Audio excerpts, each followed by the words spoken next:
Good morning everyone, কেমন আছো সবাই? আশা করি সবাই খুব ভালো আছে এবং সুস্থ আছো। তো আজকের ওয়েদারটা দেখেছো কেমন কুয়াশা পড়েছে। তো আজকের এই সুন্দর ওয়েদারটা দিয়েই ভিডিওটা শুরু করলাম। তো এখন ঘড়িতে ওই 7টার মতো বাজে। এখন আমি ঘুম থেকে উঠে পড়েছিলাম, আর উঠেই দেখলাম যে এত পরিমাণে কুয়াশা। তো আমি আর দেরি না করে ভাবলাম তোমাদের সঙ্গে একটু শেয়ার করে নিই। সেই জন্য দেখো তাড়াতাড়ি করে ক্যামেরাটা অন করে নিয়েছি। দেখো কি পরিমাণে কুয়াশা পড়ছে আমার চারিদিকে, তোমরা তো নিশ্চয়ই দেখতে পাচ্ছ। আর খুব একটা দূরেও দেখাও যাচ্ছে না, এত পরিমাণে কুয়াশা পড়েছে।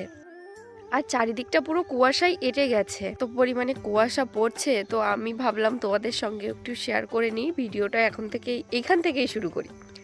সেই জন্য ভিডিওটা অন করলাম। তো আজকের ভিডিওটা সম্পূর্ণ দেখতে থাকো, আশা করি খুবই ভালো লাগবে। আর বাড়িতে শুরু করলাম না, কেননা বাড়িতে ধান ঝাড়াইয়ের কাজ হচ্ছে, সেই জন্য মেশিনের আওয়াজে কোনো কথাই বলা যেত না। সেই জন্য মানে ভিডিওটা বাড়ি থেকে শুরু করিনি। তো বাড়িতে গিয়ে তোমাদেরকে দেখাবো যে আমাদের বাড়িতে কিভাবে ধান ঝাড়াইয়ের কাজ করা হয়। তো চলো বাড়িতে যাওয়া যাক। বাড়িতে একটু আগেই চলে এসেছি, আসার পরই না ব্রাশ করছিলাম, আর ব্রাশ করা এখন আমার হয়ে গেছে। এবার মুখটা ধুয়ে নিচ্ছি। আর দেখেছো এখনো কিন্তু কুয়াশাটা কমেনি, যত বেলা উঠছে কুয়াশা চারিদিকে আরো ঘন হয়ে যাচ্ছে, জমে যাচ্ছে কুয়াশাটা। যাই হোক, আমার ব্রাশ করা হয়ে গেছে, এখন মুখটা ধুয়ে নিই। চলো এবার ঘরে যাওয়া যাক। তোমাদেরকে তো আগেই বলেছি যে আমাদের বাড়িতে সকাল থেকেই ধান ঝাড়াইয়ের কাজ হচ্ছে। তো ভোরবেলা থেকেই মা আর বাবা না ধান ঝাড়াইয়ের কাজ করছে। ভাবছি এখন আমি একটু যাব ধান ঝাড়াই করতে, তো সেই জন্য এখন যাচ্ছি। আমার উঠতে একটু লেট হয়ে গেছে, তবুও চেষ্টা করছি তাড়াতাড়ি কাজে লেগে পড়ার। তো তার আগেই ভাবলাম এইরকম গামছাটা মাজাতে বেঁধে নিই। এরকম গামছা বেঁধে নিলে কি জামাগুলো আর অতটাও ধুলো জমে না। আর মাথায় একটা গামছা বেঁধে নিয়েছি, কেননা প্রচণ্ড ধুলো হয়, তো ধানের কাজ করতে গেলে প্রচণ্ড ধুলো। আর সেই ধুলো যদি মাথায় এসে জমে তখন আর আমি আর চুলগুলো ছাড়াতে পারবো না, চুল জড়িয়ে যাবে। আর এত চুল মানে ধুলো জমলে এত অসুবিধা হয়, সেই জন্য মাথাতে একটা গামছা বেঁধে নিয়েছি। আর আমার ধুলো না নাকে গেলে খুব প্রবলেম হয়, তাও কিছু করবার নেই, কাজের সময় তো কাজ করতেই হবে। সেই জন্য এই একটা সাপোজ গামছাটা বেঁধে নিয়েছি মুখে। যাই হোক, মা আর আমি এখন ধান ঝাড়তে লেগে গেছি, আর বাবা সামনেটা পরিষ্কার করবে। এই রকমভাবে আমাদের কাজ করা হয়। সকালবেলা উঠেই না ধান ঝাড়াই করছিলাম, তারপরে তো খাওয়া দাওয়া করে নিয়েছি, সেটা তোমাদের সাথে শেয়ার করিনি। তো তারপরেই না বাবা দেখলাম যে এতটা ফল কেটেছে, কয়েকটা লেবু আর কয়েকটা আপেল কেটে রেখে দিয়েছে। তো আমরা ধান ঝাড়াই করার মাঝখানেই না এসেছি এই ফলগুলো খাওয়ার জন্য। ফলটা হচ্ছে আমাদের টিফিন। তো এখন আমরা এই ফলগুলো খেয়ে নিচ্ছি আর বসে নিচ্ছি, আমাদের একটু রেস্ট নেওয়াও হয়ে যাবে আর ফলগুলো খাওয়াও হয়ে যাবে। তো এরকমভাবেই আমরা একটু একটু করে কাজ করছি আর খাওয়া দাওয়া করছি রেস্ট নিয়ে নিয়ে। আমরা তো একসঙ্গে একদিনে এত ধান ঝাড়তে পারবো না, সেই জন্য দেখি কতদিন লাগে, দেখা যাক। আবার দুদিন পর আমি তোমাদের সঙ্গে ভিডিওটা শেয়ার করছি। মাঝে দুদিন তো এই ধান ঝাড়ার কাজ করতে গিয়েই লেগে গেছে, কেননা অনেক বড় গাদা ছিল। তো দুটো দিন পুরো ধান ঝাড়ার কাজে লেগে গেছে। 3 দিনের দিন আমি তোমাদের সাথে আবার ভিডিওটা কন্টিনিউ করছি। ধান ঝাড়াই করার পর এই ধানগুলোই না বের হয়েছে। তো এখন এই ধানগুলো আমাদেরকে ওড়াতে হবে। দেখেছো ধানগুলো কত চকচক করছে, একদম সলিড ধান, পুরো সোনার ফসল যেটা বলে সেটাই মনে হচ্ছে, একদম ফলে গেছে। যাই হোক, এখন এই ধানগুলো না উড়াতে হবে বলে টিনে ভরছি।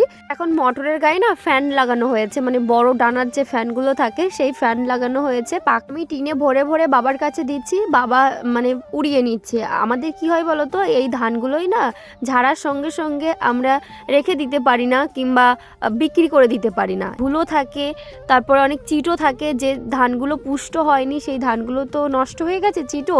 তো সেগুলো বের করবার জন্য এরকম ফ্যানের সামনে ধরলে হাওয়ায় উড়িয়ে নিয়ে যায়। আর যে সলিড ধানগুলো থাকে সেই সলিড ধানগুলো এক জায়গায় পড়ে থাকে। চিটো ধানগুলো যদি ফেলে না দেওয়া হয়, তখন চিটো আর এই যে সলিড ধান এগুলো যদি একসঙ্গে রাখা হয়, তো সেগুলো তখন ইঁদুরে খেয়ে নেয়, আর সব ধান তখন নষ্ট করে দেয় ইঁদুরে। দেখো আমাদের এদিকে বছরে একবারই ফসল ফলে, সেটা হচ্ছে আমার বর্ষাকালে, মানে বর্ষাকালে ধান রোয়া হয়। সেটা আমাদের মানে বর্ষাকাল হয়ে গেলে তার কয়েক মাস পরে ধানগুলো পেকে যায়, সেই ধানগুলো আমরা কেটে তুলে নিই।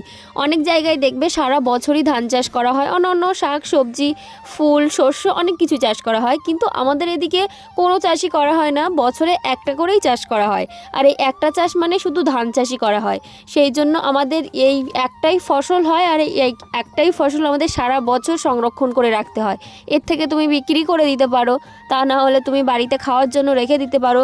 এই ধানটা রেখে দিয়ে তারপরে পরে তুমি চাল করে সেই চালটা তুমি খেতে পারো, তখন আর চালটা তোমাকে কিনতে হবে না। সেই জন্য আমাদের এই কাজগুলো করতে হয় খুব কষ্ট করে। হ্যাঁ, হয়তো 2-1 মাস খুব কষ্ট হয়, সারা বছর ঘরে চালটা রাখার জন্য, সারা বছর ভালোভাবে খাওয়ার জন্য, চালটা যাতে না কিনে খেতে হয়, সেই জন্য আমাদের এইটুকু কষ্ট সহ্য করলেও কিছু মনে হয় না।